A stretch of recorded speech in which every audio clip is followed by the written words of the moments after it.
Josh Hasten here, Israel Uncensored, the Land of Israel Network at thelandofisrael.com.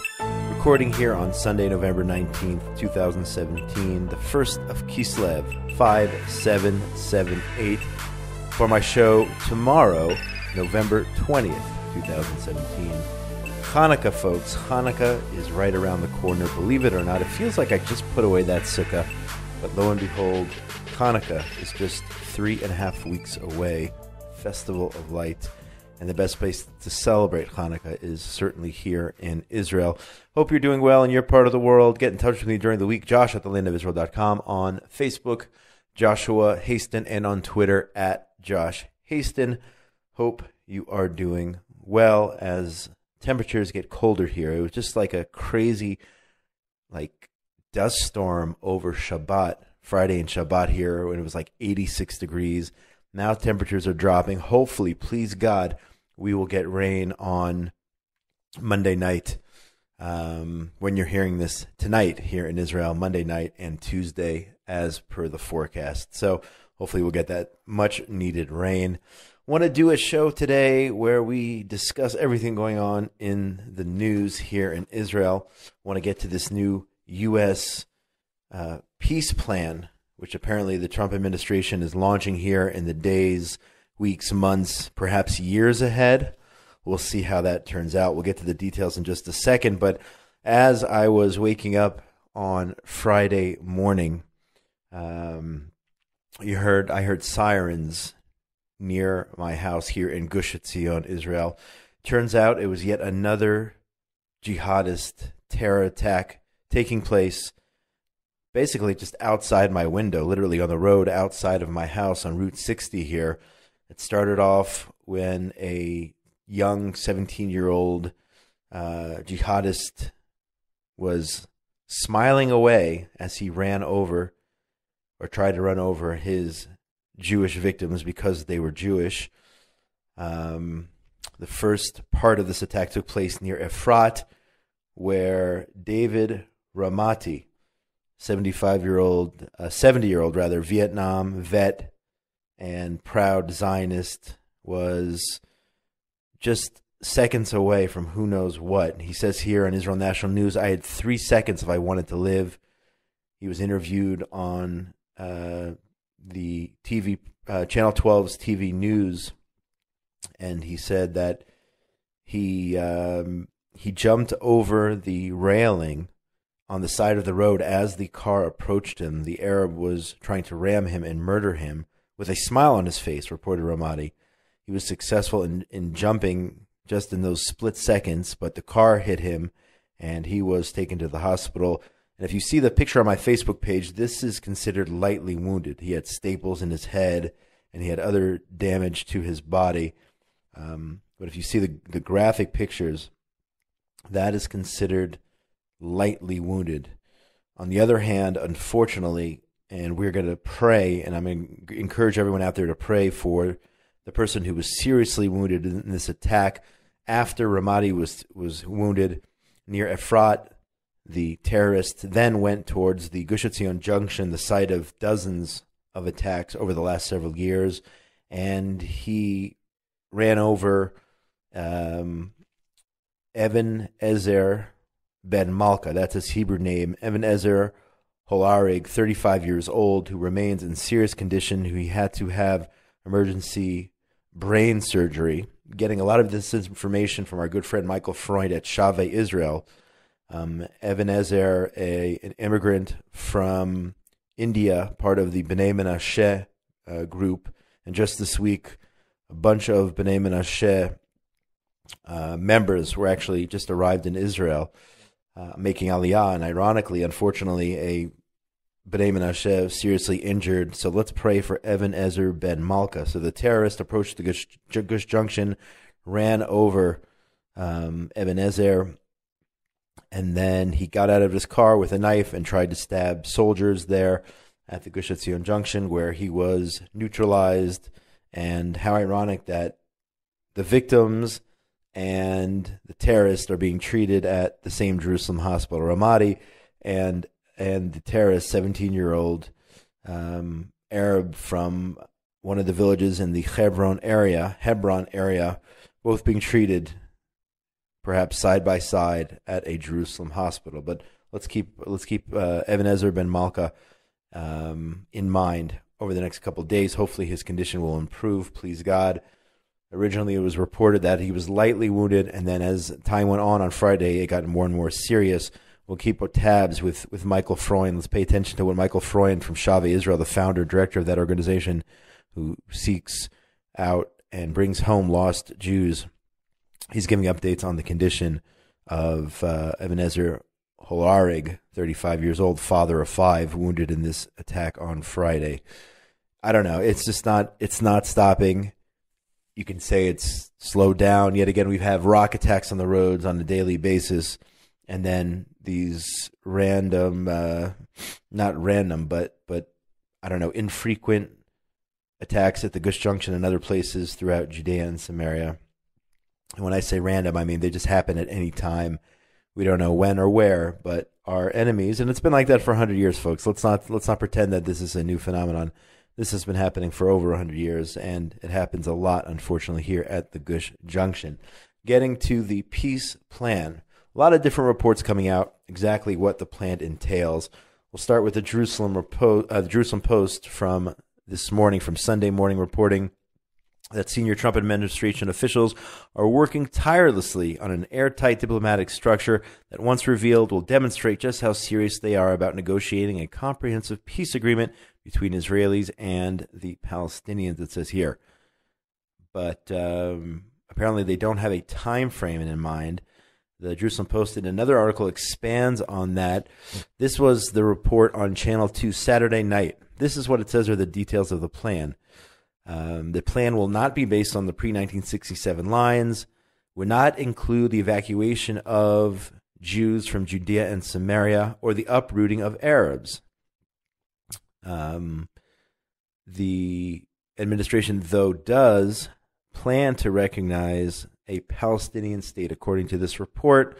It also involves territorial swaps, but does not hold to the demand of the Obama administration that we're talking about here, a Palestinian state, so-called, based on the Green Line. So that in a nutshell is what the plan is. Other details, according to this report, the U.S. accepts Israel's contention the IDF must maintain a military presence in the Jordan Valley. Does not have anything here about whether Israel can fulfill its demand for the IDF to be the only military force in Judea and Samaria.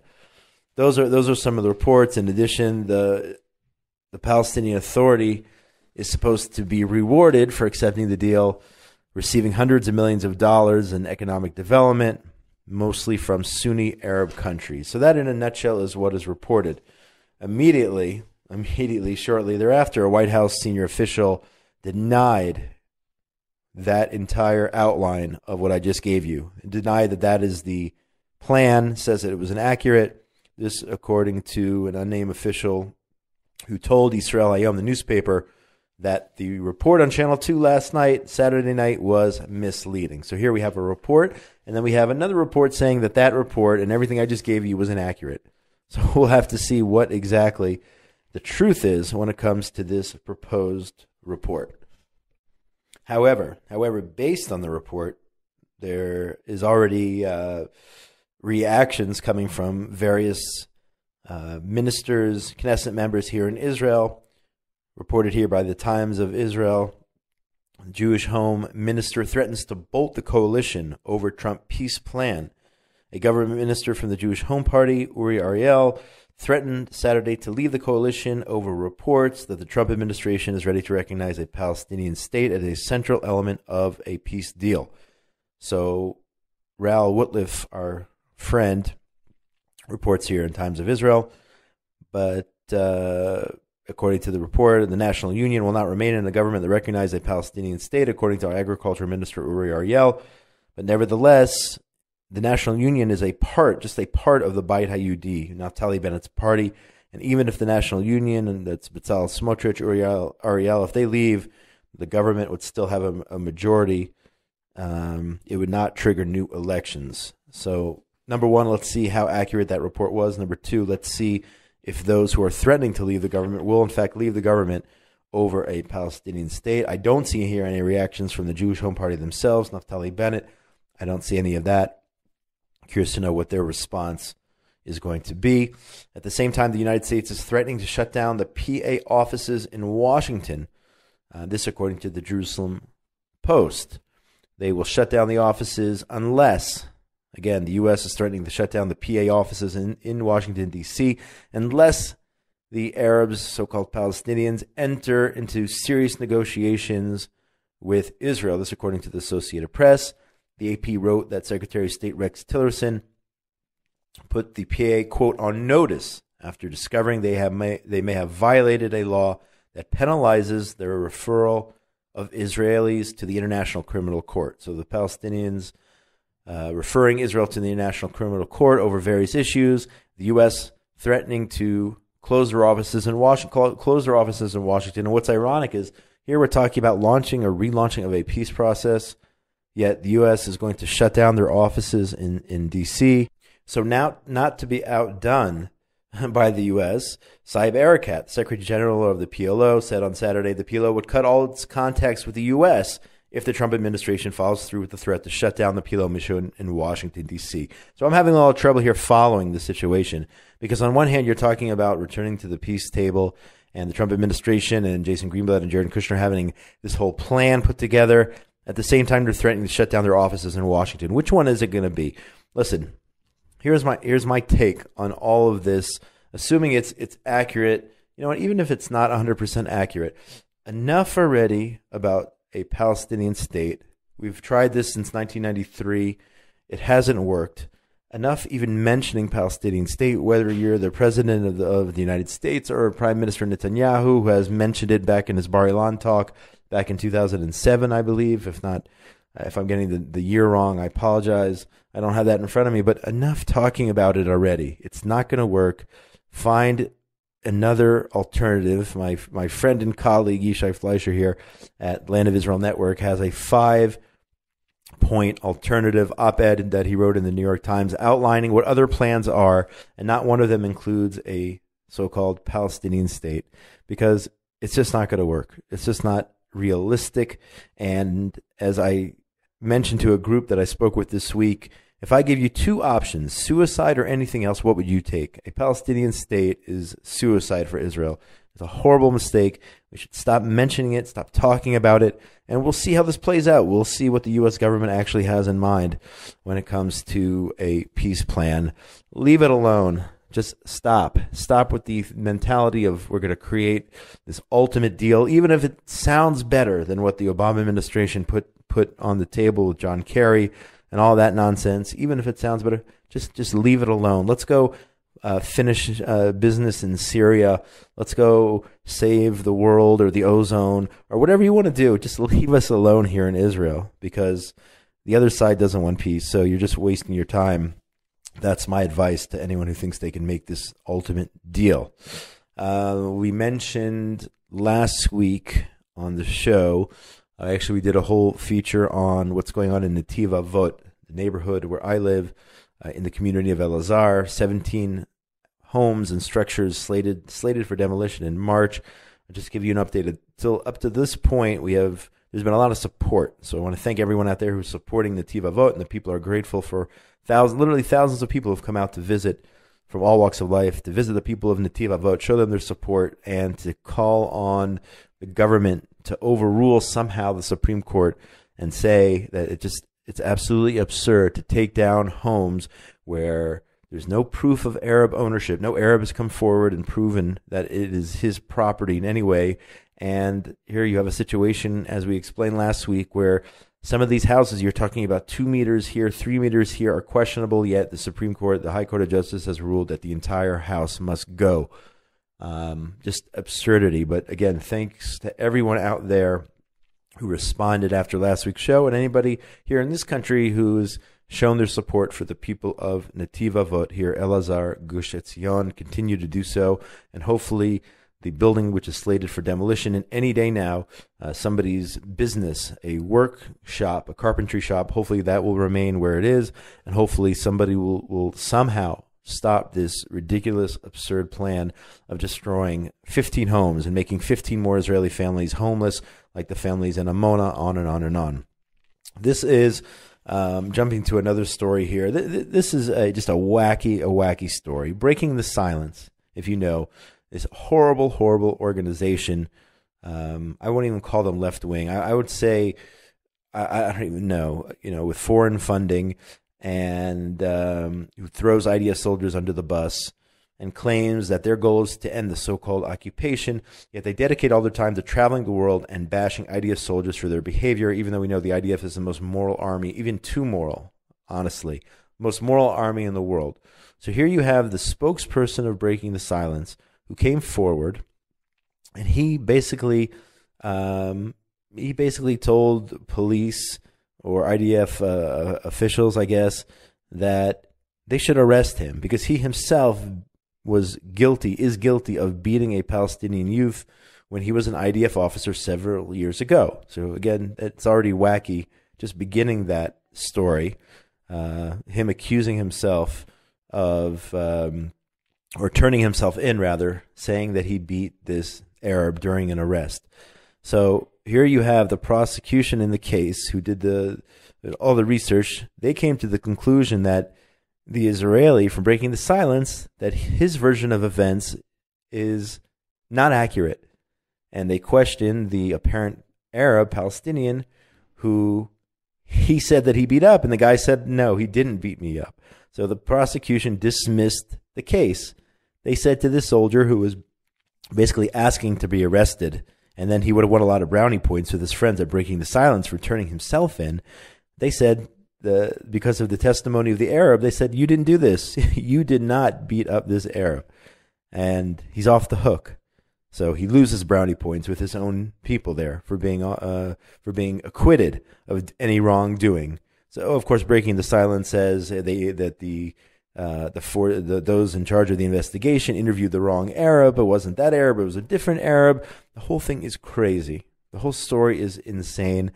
But at the end of the day, and you can give credit to this soldier for serving in Gaza and serving and doing all that, but then for dedicating his life after the fact to bashing the IDF, for traveling the world as the spokesperson of this horrible organization Breaking the Silence, that you have to hold him accountable for.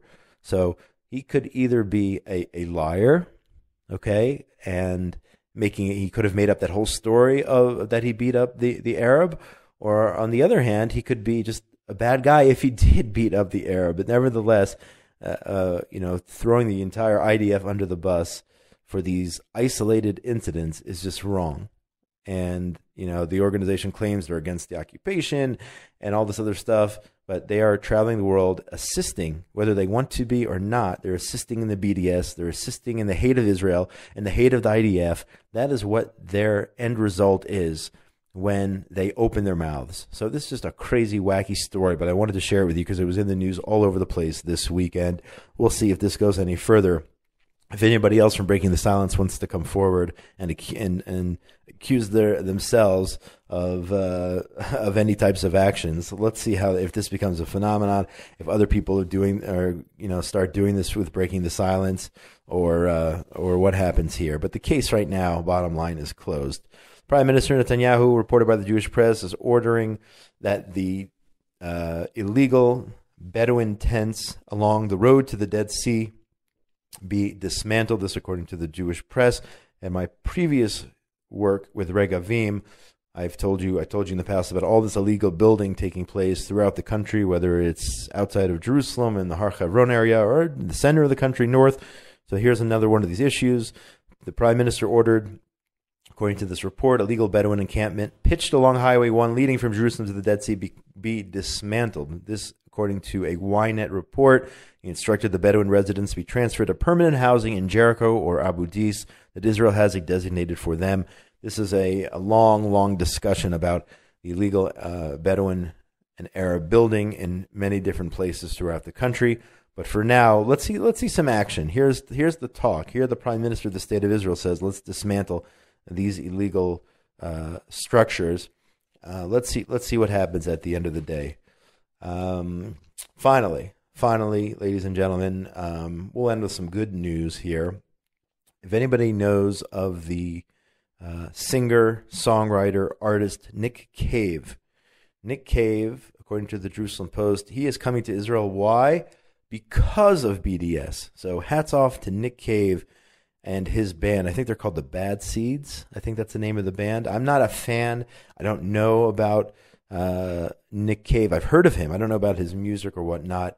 But he said, in a certain way, the BDS movement is responsible for my coming to Israel. He said at a press conference Sunday night in Tel Aviv, ahead of his 2 sold-out shows, Sunday and Monday night, in the Menorah Miftachim Arena. The acclaimed Australian singer-songwriter said that a few years ago, British musician Brian Eno, I don't know who that is, approached him about signing a pro-Palestinian petition calling for the boycotting of the state of Israel. He says he didn't want to sign that petition. He didn't connect to that. And instead of signing that petition and boycotting Israel, he is here, partially at least, as a result of the BDS. So Nick Cave, welcome to Israel. Maybe I'll get to know your music a little bit. I should probably listen to some Nick Cave. That way I can relate to his creativity and his songs and his songwriting. I'm going to have to check out his music. But either way, he's our BDS, or anti-BDS rather, hero of the week for not giving in to the hate and the anti-Semitism, which is BDS, and I absolutely believe it's that, anti-Semitism. It's not about anti-Zionism. It's holding Israel and the Jews to a different standard and accusing them of all the ills that plague the world. So thank you, Nick Cave. That is going to wrap it up for another edition of Israel Uncensored here again, recording on Sunday, November 19th, the first of Kislev, Rosh Chodesh. We just celebrated Hanukkah along the way, just right around the corner. And the show will air, please God, on Monday when you're hearing this, November 20th, 2017.